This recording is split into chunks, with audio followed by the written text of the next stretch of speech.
to take place next year, the ongoing discussion about election posters will once again surface, with a number of people feeling that they're just litter. If that's your view, then you'll be pleased to hear that the Green Party want to introduce a bill that would cut back on posters at election time. And joining me to explain why and more is Cliona O'Halloran, who is the Green Party rep for Cove. Good morning to you, Cliona. Good morning. Thanks for having me on. Well, you're welcome. Now, I take it your party is coming at this very much from an environmental point of view. Is there a huge amount of waste, Cliona, generated by all of these election posters? Yeah, so there absolutely is. The numbers I have is around 600,000 posters in the last election alone, and most of these are not recyclable due to the type of material and coating to make them weatherproof. And the Green Party have in the past tried to do more environmental poster and they disintegrated. So there definitely is a huge environmental and also safety concern because, these posters can slip down poles, they can block visibility for drivers, for pedestrians. And with the storms we've been having lately, there's always a high risk of a storm in the middle of or in advance of an election, and a poster blowing away and hitting someone or hitting a car and causing an accident. So environmental and safety are definitely huge aspects. But I think what's not given as much consideration or talked about in the past is inequality regarding posters. So they are very expensive to print. And if you're a candidate, an incumbent or a new candidate from a party that has a lot of funding, or you're a candidate with a lot of personal funding, you can afford to have a lot of posters.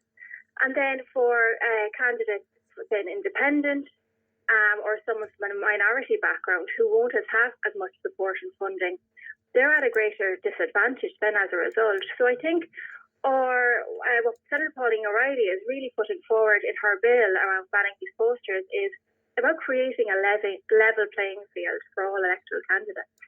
Yeah, and another just on the environmental aspect of it. I know always following elections we will get calls in, particularly from those wonderful hard-working volunteers of the Tidy Towns Committee who talk about the cable ties, because when you go up the pole to erect the poster, they're always tied up with cable ties. And while, most of the political parties and the candidates are good at getting the posters back down, they're often in a hurry and they don't always necessarily remove all the cable ties. Absolutely. Yeah. And, unless they do get blown off, you're seeing these lying around, all plastic. It's so dangerous. And the Tidy Towns are fantastic. Many Tidy Towns have agreed exclusion zones for posters. And we have one in Cork too, and there's been really high compliance. And so it's so important and it's been very welcome. And I suppose while that is very welcome and I'm fully supportive, again, if you're a candidate in that town and you're well known, that's fantastic. But if you're a candidate who isn't actually living in that town and you don't have a poster in that area, you're going to be at a disadvantage again. So so I think an all-out abolition of posters is the best thing to do. And in the proposal is to create designated areas where you will have not just a poster, but also the key policies and priorities of the candidates. Because I think in this day and age, people expect to be given all the information and make informed decisions. A poster doesn't tell you how competent a candidate is. It doesn't tell you how in tune they are with, local issues. And so local authorities be given the ability to decide where the best designated areas are, all candidates and their key priorities and key information about the candidates, so that people can make informed decisions. Yeah, because I knew we were going to be discussing this topic this week, and I was chatting with some friends at the weekend about it, and not, we all came to the same conclusion that we've never voted for somebody because we saw their face and name on a poster. Yeah. And I'm wondering, is it just a kind of a historical thing that we always have done in this country? Because it always annoys me when you see someone, and it is mainly the larger political parties, I won't call out anyone in particular, who seem to get out ahead of the posse, and there is a road that leads into Mallow Town where the radio station is, and it will be just covered. Every single pole will be covered. But if one candidate gets out ahead of another, they'll put posters up on every single pole, and I can never understand the logic of that. Yeah, I don't know, and I don't came for a second to understand the psychology around it, but it actually does have an impact. Does it? Perhaps it's around a familiar face, somewhat similar to maybe product placement in TVs or movies, right? A product, it appears and subconsciously becomes familiar. Maybe this familiar or it makes you vote for this person. Maybe you have a sense of, oh, I see a lot of their face, they must be a great candidate. But that's actually not necessarily the case. Senator O'Reilly in Galway, she went for a local election in Galway in 2019, and she had some posters. She tried to cut back as much as possible, but of course, as other parties were, she needed to put them up. But two candidates, an incumbent and a new candidate, didn't put posters up, and they didn't get elected, and they were very competent candidates in her opinion. So it seems to have an impact of some sort. But again, I wouldn't claim to understand the psychology. Yeah, but you see, if we could get everybody, particularly if we just look at it from the littering, and the amount of energy that's wasted in generating these posters and all the plastic that's used on the cable ties, if we got everyone to buy in, and I'm wondering, what is the view from other political parties?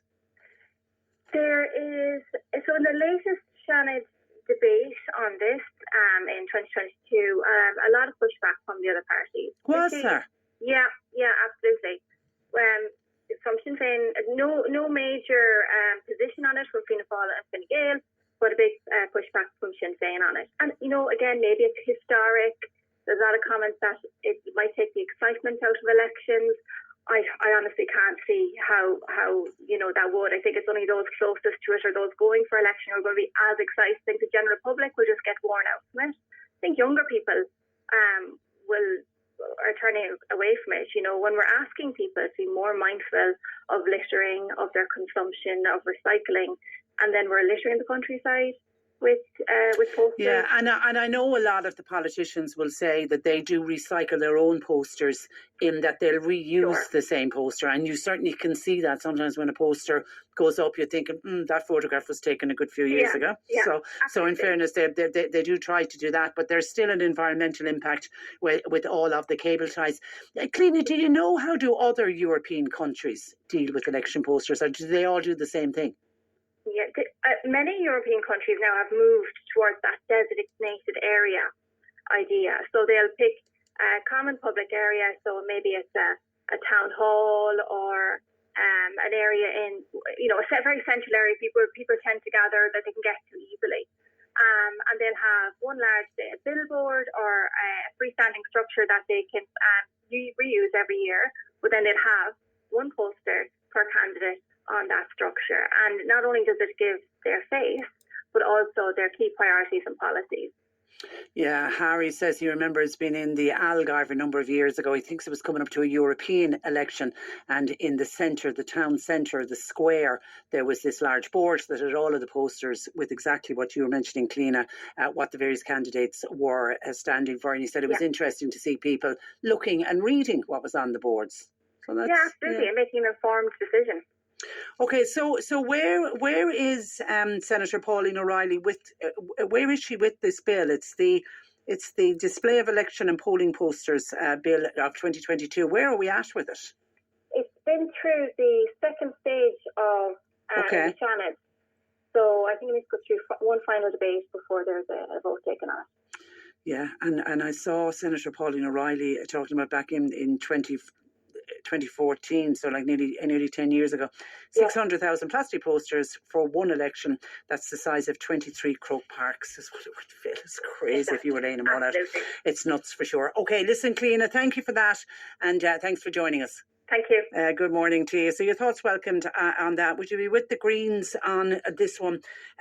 Do we really need to have all of those posters? Or, as Cliona said, one of the arguments for hanging on to the posters, a lot of people feel it kind of brings the excitement, and people know, there's an election happening, and this is great. And, now I was talking with John Paul in the office, and John Paul was saying, with the amount of social media that's out there now, and so many of our politicians are using social media, that there would be very few people in the country who wouldn't realise that there was an election going on. So do we need the posters or not? And does it add a kind of a carnival atmosphere, even though that's not really what elections should be about? Your thoughts welcomed on that. 0818 103 103.